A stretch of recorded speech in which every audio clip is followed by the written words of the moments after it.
Asseyez-vous confortablement. Dans cet épisode, nous allons visiter des bateaux abandonnés par plusieurs dizaines de mètres de fond et dans lesquels on retrouve des baignoires, des motos, des camions, avant d'aller à la rencontre d'organismes microscopiques qui sont littéralement en train de faire disparaître un paquebot, le Titanic. Mais avant de s'aventurer par 3820 mètres de fond, commençons par jeter un coup d'œil à l'une des plus grandes épaves de Méditerranée, un gigantesque ferry qui sombra en 1980 et qui gît lui à portée de palme au large de l'île de Chypre, le Zenobia. Ce mastodonte de fer et d'acier est parfois appelé le Titanic de la Méditerranée, car ce géant engloutit, bien que légèrement plus petit que son illustre aîné, qui sombra lors de son voyage inaugural, possède tout de même des mensurations imposantes. En fait, cette épave, avec ses 172 mètres de long, est absolument impossible à capturer entièrement à l'écran. Mais la comparaison s'arrête là, car lors de son naufrage, ce ferry coula lentement. Tout le monde eut le temps d'être évacué et aucune victime ne fut à déplorer. Et puis, contrairement au Titanic, qui gisant par 3820 mètres de profondeur dans les abysses de l'Atlantique Nord, ne peut être atteint qu'en sous-marin, le Zenobia, reposant lui sur son flanc gauche par 40 mètres de fond, est accessible aux plongeurs, qui sont chaque année des milliers d'amateurs à venir en explorer l'intérieur. 35 ans se sont écoulés depuis que le navire a coulé. Et même si l'épave est dans l'ensemble maintenant colonisée par une vie marine riche et variée, par endroits on pourrait presque se dire que rien n'a bougé. À l'intérieur, le Zenobia renferme encore dans ses cales tout ce qu'il transportait.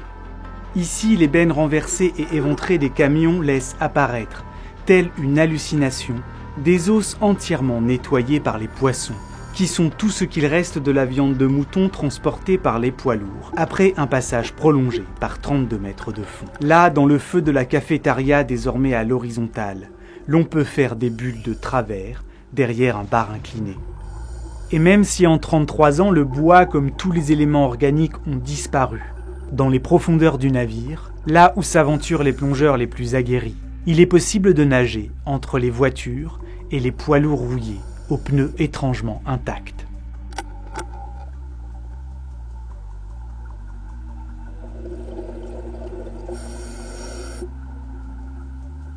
En mer Rouge, l'épave du mythique Sistelgorm, qui gît elle au fond de l'eau depuis plus de 80 ans maintenant, semble également défier le temps. Dans les entrailles de ce rafio fantomatique, dans lesquels on rentre sans frapper, l'on trouve quantité d'objets qui ont quelque chose de magnétique. Ici aussi, rien ou presque ne semble avoir bougé. Tout y donne l'impression d'être figé, comme au premier jour. Les pneus ont l'air d'être intacts et certains sidecars semblent, pour peu qu'on les dépoussière un peu, ne demander qu'à redémarrer. Mais ces milliers de tonnes d'acier qui gisent au fond de la mer, ces canons anti-aériens solidement fixés sur le pont, comme cette locomotive posée par 36 mètres de fond, sont inexorablement voués à disparaître. L'espérance de vie de la carcasse d'un bateau dépend de là où il a coulé et de ce dont il est fait. Un chalutier à la coque en bois, sombrant dans les eaux chaudes de l'océan Indien, sera très rapidement dégusté par des micro-organismes, vers marins, palourdes et autres crustacés, mais aussi délité par la force des courants et des vagues, qui réunis devraient lui faire un sort en quelques années. Le récif de Bassa da India, situé dans le canal du Mozambique, est connu pour avoir à lui seul coulé des dizaines de navires depuis le XVIIIe siècle. Et pourtant, aujourd'hui, il ne reste très souvent plus rien du bois de ceux qui s'y sont échoués. Tout au plus à tout casser, que quelques fragments métalliques, une encre, pour seul souvenir de leur naufrage. De manière générale, le sort des navires en acier n'est souvent guère plus enviable. Ceux ayant sombré dans une mer chaude et à proximité de la côte, là où les courants sont souvent les plus puissants, n'en ont généralement plus pour très longtemps. Les déferlantes et les intempéries vont en quelques décennies les réduire en charpie, avant de disperser au fil des siècles et aux 4 vents les quelques fragments restants. La longue côte au squelette en Namibie est connue pour les nombreux navires qui, victimes des courants violents et de la brume qui cachent fréquemment le rivage, s'y sont échoués. Sur les cartes de cette région inhospitalière, on peut voir indiquer la position d'un grand nombre de naufrages. Mais lorsque l'on se rend à l'emplacement supposé de ces épaves, celles-ci n'y sont souvent déjà plus, ayant été depuis englouties sous le sable, emportés, brisés en morceaux par les vagues. Et même s'il est souvent plus enviable, quand on est une épave, de finir protégé des affres de la surface par des dizaines de mètres d'eau, inévitablement ces géants sous les mers ne vont pas faire long feu. Car aussi imposants que soient ces monstres d'acier, tous sont en train de se faire, littéralement, bouffer. Il faut dire que tous les océans du globe abritent une faune d'organismes microscopiques, pour qui les métaux comme le fer sont l'équivalent pour nous de délicieux desserts. On a ainsi découvert des champignons et bactéries qui jettent leur dévolu, leur appétit, sur d'imposantes parois d'acier dont elles se délectent lentement. Par la faute ou grâce à cette activité biologique microscopique, une épave telle que celle du Sistelgorm en est à la moitié de sa vie et devrait d'ici la fin du siècle ou du suivant finir par mourir une seconde fois. Après avoir coulé, au fil du temps, tous ces géants d'acier vont être digérés. Même un mastodonte tel que le Titanic, qu'on pourrait penser mieux loti, est protégé de l'appétit de ces bactéries par la profondeur à laquelle l'épave gît, par le froid mordant qui règne au fond des océans, n'y échappera pas.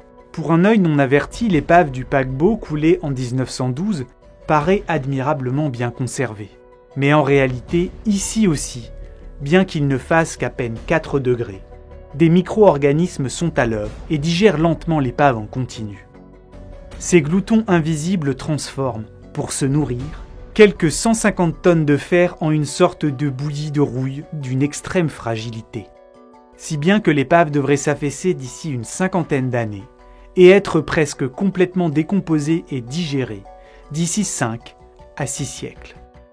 En fait, tous ces monstres d'acier se font en fonction des profondeurs, salinité et température des océans où ils ont coulé, inexorablement rongé leurs parois à raison de 0,5 à 2 mm d'épaisseur par décennie. Heureusement, toutes les mers et océans du globe ne réservent pas un sort si funeste et si rapide à ceux qui s'échouent au fond. Il arrive même qu'exceptionnellement, ces bactéries ne soient pas de la partie, et que l'on débusque des épaves que rien ne semble avoir perturbées.